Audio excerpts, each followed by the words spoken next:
Hello, everyone. Welcome to Market Research 101. My name is Danny. I am the Demand Generation Manager for Question Pro, and I'm here accompanied by Dan Fleetwood and Crystal Weiss. Come and introduce yourselves, guys. Crystal, go ahead. Hey, I'm Crystal Weiss, actually. Oh, Weiss! We've been working together a month and I still get it wrong. But no worries.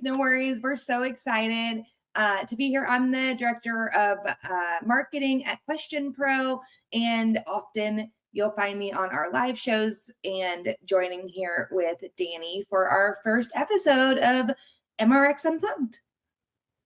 Awesome. So I'm Dan Fleetwood. I'm President of Research and Insights here at Question Pro. I've been here for 10 years, been in the research industry even longer, so we don't need to go into all of that, but I have plenty of experience in the space, so I'm excited to be here. Awesome. Good to have you guys here. Thank you guys so much for joining me. Today's session is just going to be talking about some of the basics of market research. We're going to be talking about data analysis, interpretation, data collection, other components of market research. And then we'll be discussing some applications of market research, focusing on product development and marketing strategies. So yeah, let's start off with something really basic though, and then just start talking about what even market research is. I know when I first started here, I was like, well, I kind of have an idea, market and research, you're looking up stuff about what marketing is. So, you can kind of put some stuff together, but there are a lot of nuances. Context clues. Context are important here. But yeah, so I guess like the official definition is, and I'm going to read it off here so that we can get a pretty accurate definition of it. It's the systematic process of gathering, analyzing, and interpreting data related to a specific market or industry.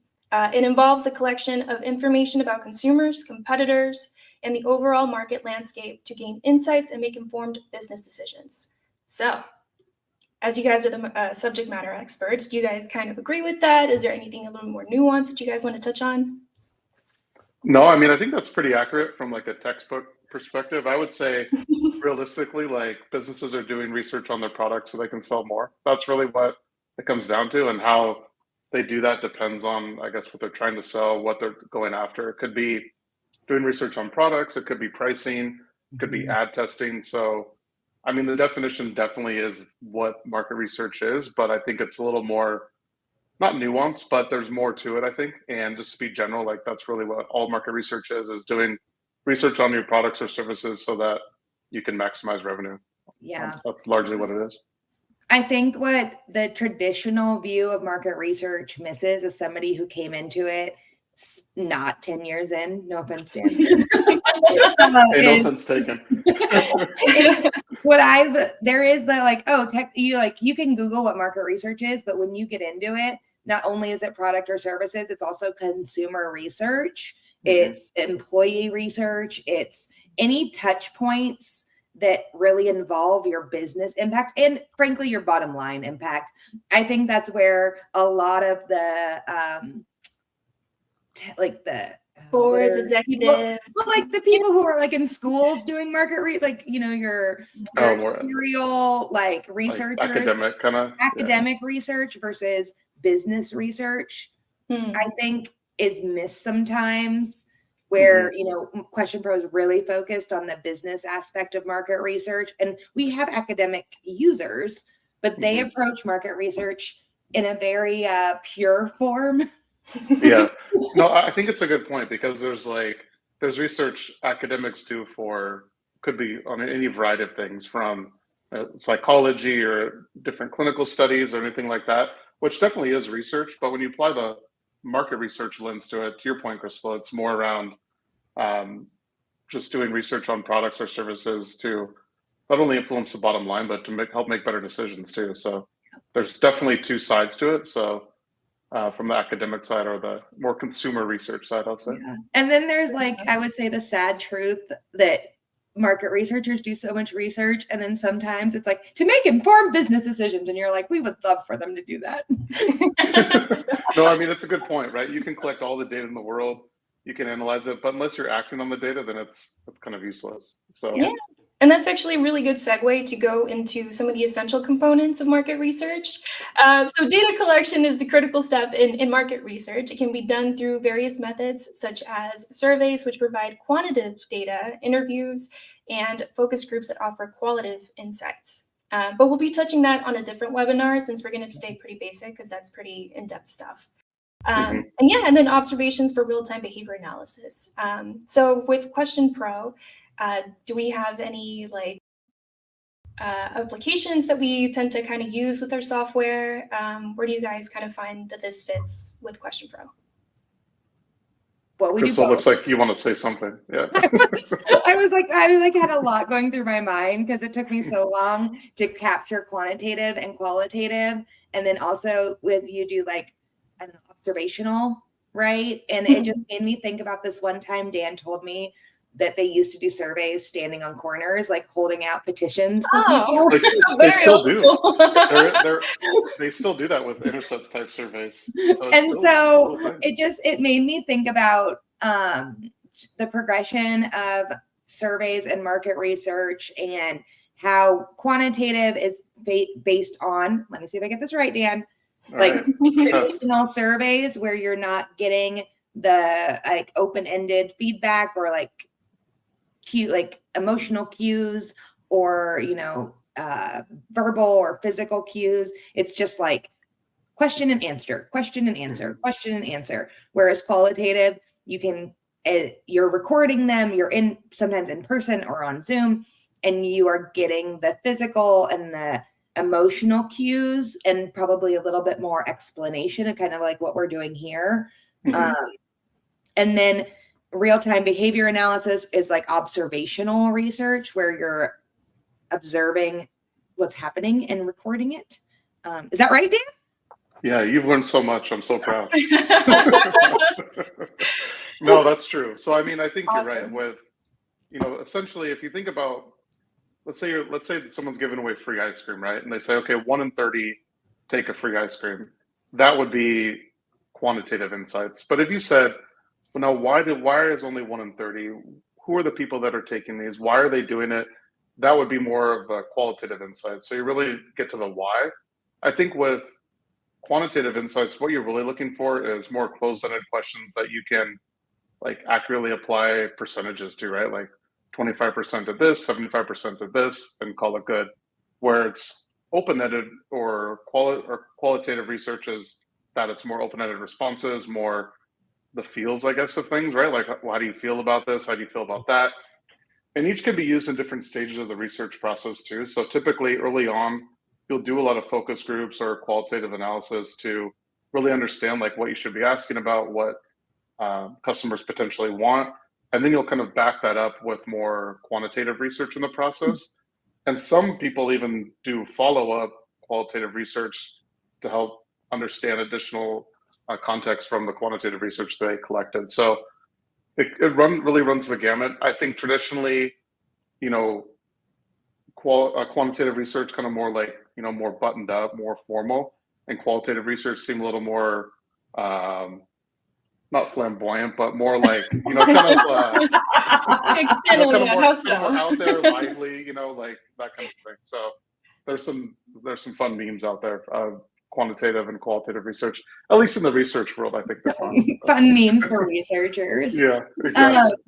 But I think as we're walking through this program that Danny's starting with MRX Unplugged and kind of the basics of market research, Dan, do you think, sorry, Danny, I don't know if this is a question, but I'm going to ask Dan anyways. Sure. Dan, do you think it is easier for people getting into market research? Do they find themselves on the quantitative side more often and then kind of maybe move into the qualitative, or the other way around if you're a first generation market researcher?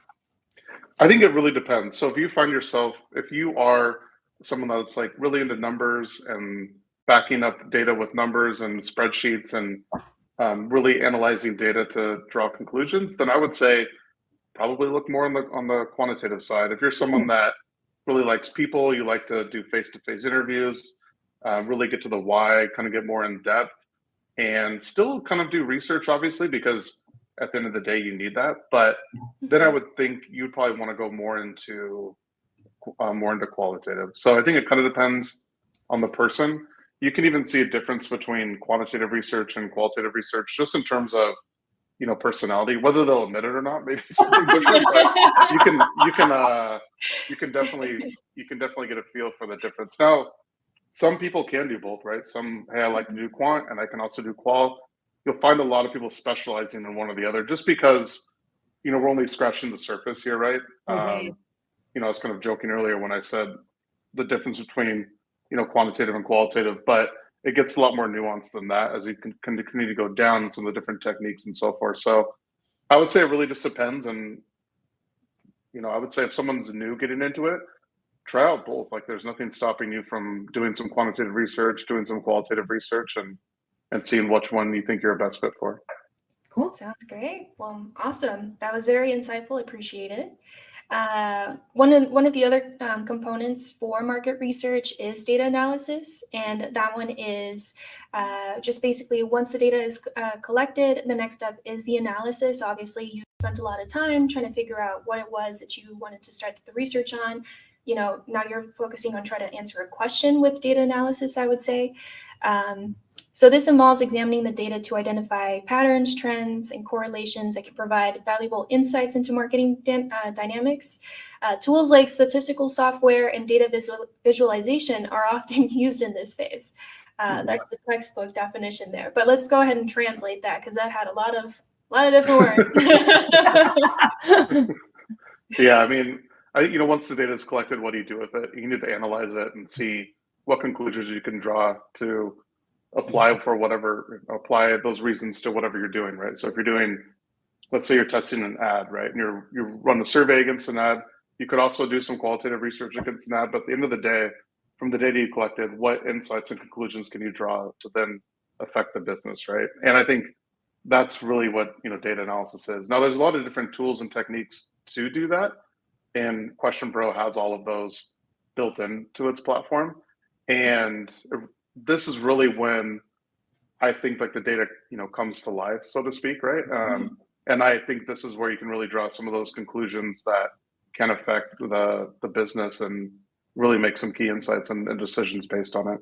Yeah, and then I guess for all the new people that are entering into the market research space, what titles would you say kind of apply to the data analysis end? Is it data analyst, or is it someone else, or Yeah, so there are a lot of data analysts out there. I think also it's insight managers, research managers. Depending on the organization, each one has some different names for the titles that you're going after. Yeah. And also the different roles and functions within that. I think you'll still find that a lot of these companies, within each role, the insights teams are still relatively small, given like the overall size of the organization. So they're often tasked with doing a number of the things that we mentioned here, from the data collection to the reporting, to then also distributing out the reports and doing the presentations and so forth. So because a lot of these teams run pretty thin, they're asked to do a lot. But yeah, I mean, data analyst, insights manager, research manager, those are all sort of key titles that would lend itself to really doing all phases of the research. Fantastic. Okay. Me. Yeah. Go, Crystal. I think this is one of the data analysis is probably the hardest part. I think that I have discovered even in my 5 years working at Question Pro. Learning to build surveys is operational, right? You can figure out how to ask questions properly. You get sometimes Daniels at you when you're asking leading questions. You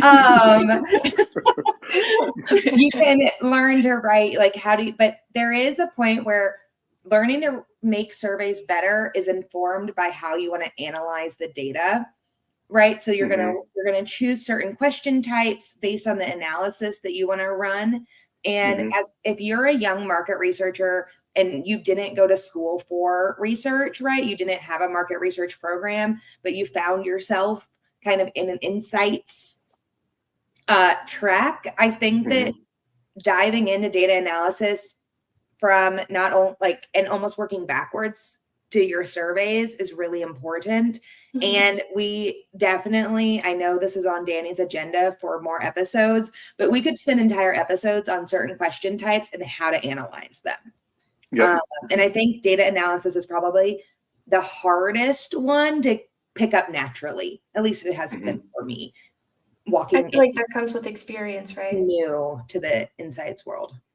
Okay. Dan, what do you think? Is it experience? Is it education? How do you get over the data analysis hump? I think it's, honestly, I think it's a little bit of both. I think it's experience and education. I think you have to know, to your point, the questions that you're asking, what are not the conclusions you're hoping to draw, but the types of information that you can glean from it, which are like two different things.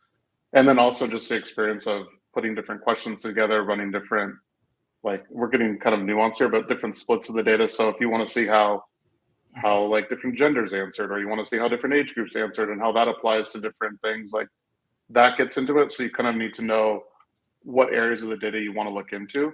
And I think, to your point, Crystal, it is pretty nuanced in terms of when to be able to, or how to know what to do from like a question asking standpoint to then also be able to analyze that data. And it's like, if you're going to build a house, right, you would always plan out like, hey, where do these different rooms go, and what do I want the floor to look like? You might not. You might not. So, Yeah. if any, like you need research is like, I mean, it is different. Obviously, you're not building a house here, but you have a good plan in place. Like you'll put together the survey questions, knowing in the end sort of the results that you're going to put together and build on. So I would say like it's a plan. Like if anything, if you fail to plan, you plan to fail, right? So you need to set up that in research as well, from having a good questionnaire, good data collection, and then analysis will be easier, but still takes a lot of experience, I would say, and just overall knowledge of some of the different techniques and options out there.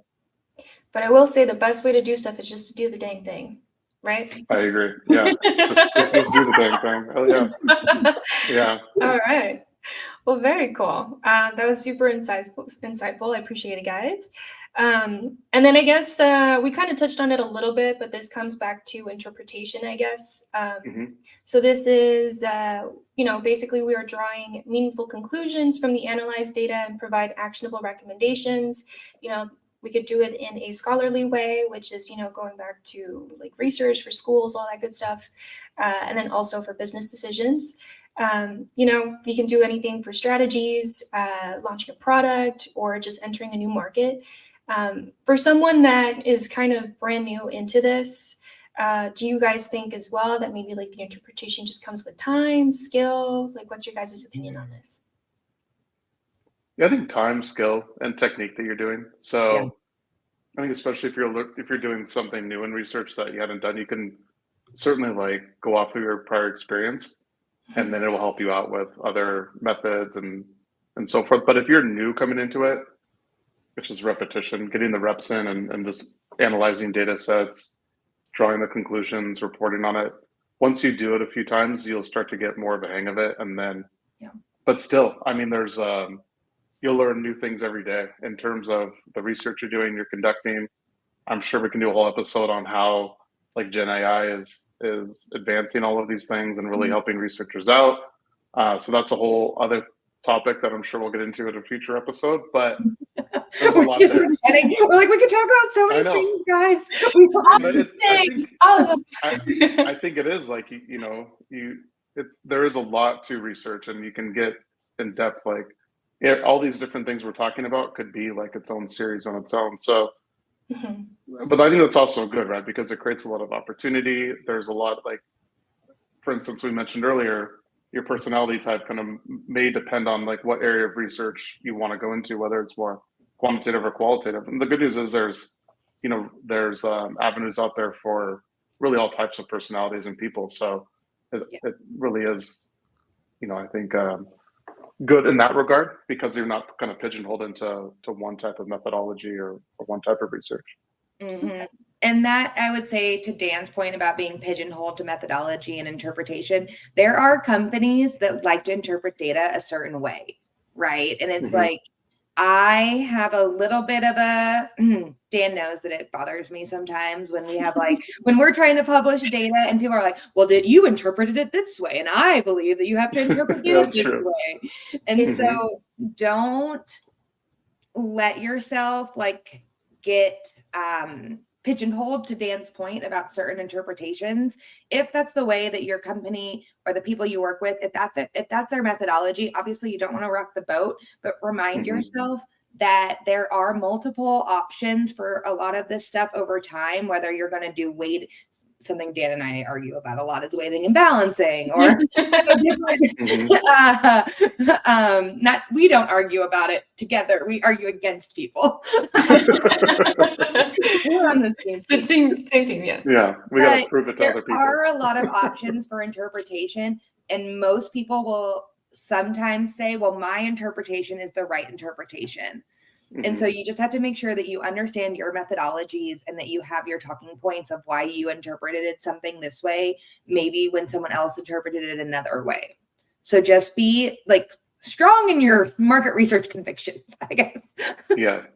So I think that's a fair point, right? Someone could see a situation, you could see it one way, I could see it another way. It doesn't mean either of us are wrong, just we have a different interpretation, or we saw things differently.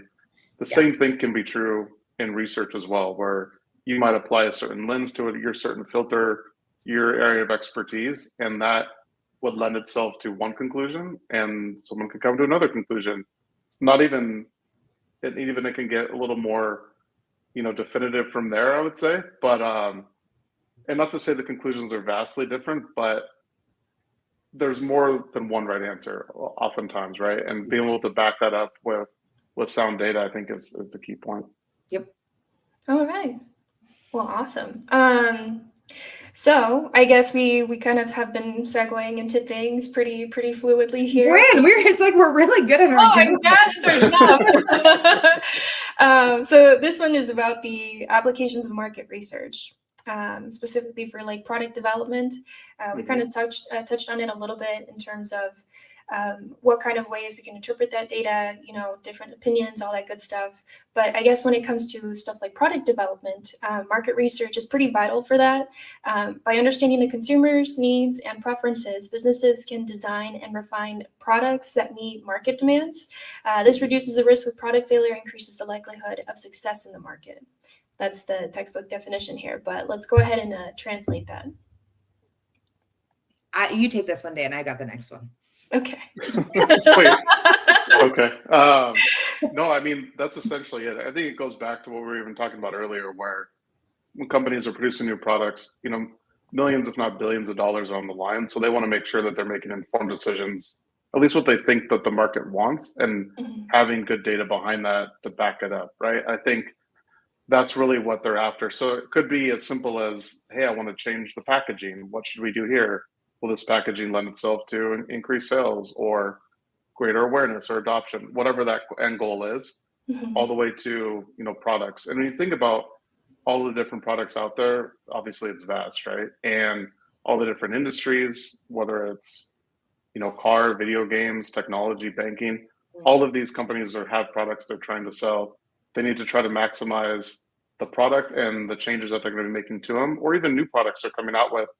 They want to have a very good idea that this product is going to be successful. Otherwise, obviously money's on the line, jobs are on the line, and they want to make sure that they're backing it up with sound data to make these decisions. So it is that definition, but I would say that's more of a kind of real life approach to what it is and why people are doing research during the product life cycle. Yeah. Okay. And to that point also, for consumers who think that they fill out surveys, especially for goods and services like Kellogg's or Energizer or, I don't know, any good hotel stays. Yeah. But you would be surprised. People are always like, well, it doesn't matter. People don't look at my survey data. You would be surprised how often the teams do. To Dan's point, the teams are fairly small and they really do dive into data. It's like, you think that you're just sending your survey response off into the abyss, and you're not. People really do look at it, and we know because our customers do it.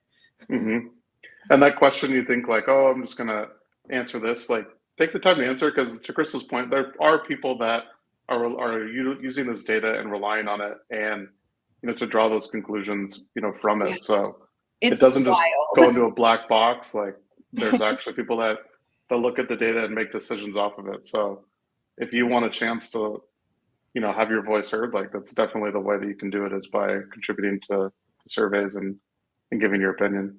Yep. Well, I would be interested to kind of learn more about like a real life approach. So let's say, for example, like you're a small TikTok business or something like that, and you're just starting out and you're trying to get some feedback from your own customers. What kind of, I guess, product development can you, or how would you really capture that feedback for smaller businesses that maybe are just starting off and don't really know how to even run a survey or how to integrate it or anything like that? Because I know there's going to be tons of people that maybe are watching this just because they want to know more about market research for their roles, but also maybe people that want to just do it for their own businesses. Yeah, I mean, I would say start easy, like start small. So there's plenty of templates online. I would start with a quick feedback survey. When you sell a product, send a survey right after it and say, hey, does this product meet your needs? Did it not meet your needs? What could we do better? And then start out with a simple, maybe 3 to 5 question survey to collect that feedback. And then even if you're not a researcher, you can start to glean some insights from that. If someone says, oh, I like the product, but it took 10 days to get here, all of that has an effect on their experience, right? And you probably need to look at reducing ship times and things like that if that's the case. So if you don't have the feedback, then that's a problem, because they're going to be sharing it elsewhere and you're going to be losing that sales, right? So like if you're not asking the questions, then you can't find out any of the answers. And I think, to Dan's point, people don't realize how like easy it is to just start. Like you just have to start. You know that you have your customers, everyone has to buy something with an email address these days, even if you're in person, or a phone number. So just sending, there's, tons of small, and this is not outside of Question, like obviously Question Pro is great because we all work there. But if you're on like Square, right, and you're like a local farmers market vendor, they have options built in that you could text the people who buy from you. Well, that's a good point. Yeah. Automated like feedback through text messages. Use this instead of going like, oh, I need to buy a market research platform. Start with what you have inside your systems that you already have going, like your Shopify or your Square or your BigCommerce, right? As a vendor, you have those elements already put in place, and start small. And then when you need a bigger platform like a Question Pro, that is when we can help take you to the next level. Yeah, we'll be here. Yeah, I would say, and just real quick to that point, Crystal, I think that's good, because if you're paying via like the Toast devices or whatever, right? They always ask you like, how's the atmosphere? How's the service? Yeah. And oftentimes I'm told like by the server or whoever's there, like, oh, you don't have to worry about those questions. Just we'll click through that.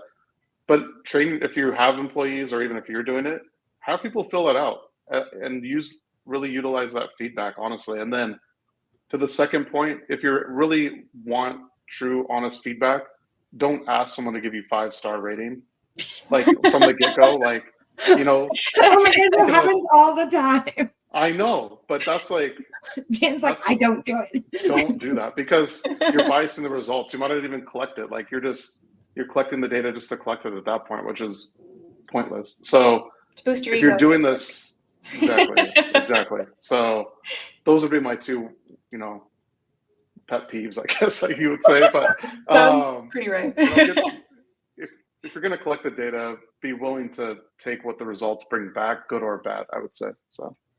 All right. And then I guess that obviously segues into the market strategies. So the insights from market research are also crucial for marketing strategies. By analyzing consumer behavior and competitor activities, businesses can tailor their marketing campaigns, like adjusting prices, choose the best distribution channels, and then so that they can target their audiences more directly and effectively. So this one's for you, Crystal. All you, girl. Here's the problem with marketing. Oh boy, it's okay. This could be a whole other series, Crystal. A lot of times marketing is a mixture of data and gut feeling and experience. Right? Marketing changes so fast, and consumers, especially if you're B2C, consumers are fickle creatures. And so I love the idea of using market research for marketing, but it comes mostly into play with different things like Dan was talking about, like ads or pricing strategies. Traditional kind of whimsical advertising marketing could probably benefit from market research, but often does not use it. Which I think would be interesting, but that marriage between the market researchers and the marketing team often I feel like is far more strained than it is useful. Oh, interesting. Dan, do you have some thoughts on that? Yeah, I would say that. I think it's either strained or lots of times even the market research function will fall under the marketing budget at companies, just because honestly, I think sometimes the top line sees marketing and market research and like, well, they must be the same thing, you know? Yeah. You will see that, and maybe that adds to some of the strain between the two groups. But I think there could be. I've heard and seen a lot of situations where the two could be optimized better. I think to get the results, because if you're in marketing, if you're worrying about price or promotions or ads, like doing research on all of those, there are companies that do, but doing research on it would definitely help out for sure. And not just going with what the trend is. So what you'll see a lot in marketing is, oh, well, this Apple did this. So then, I don't know, Shopify does this. And then and it trickles down just because one person made a decision, but that you don't know if those decisions were based on market research. And so doing your own market research, and that's why I think sometimes you'll see things like in pricing, you see trends of like $3.99, but then every once in a while you'll see like a $3.94, or you'll see like a $3.15. And it's like, I bet you someone did market research and instead of following a trend, followed what they practically knew. So market research, I think sometimes can buck trends, because I'm not always convinced trends or routine is based in market research. I would agree with that. It's true. People do stuff because other people do it. Yeah, I was gonna say it's like high school, just because the popular kid did it, everyone else is doing it now. Yeah. But market research can just make you the theater kid, and you can just beat by your own drum. Sorry, that's for any theater kids watching. We love you. They always end up being the cooler kids down the line anyway. So, all right.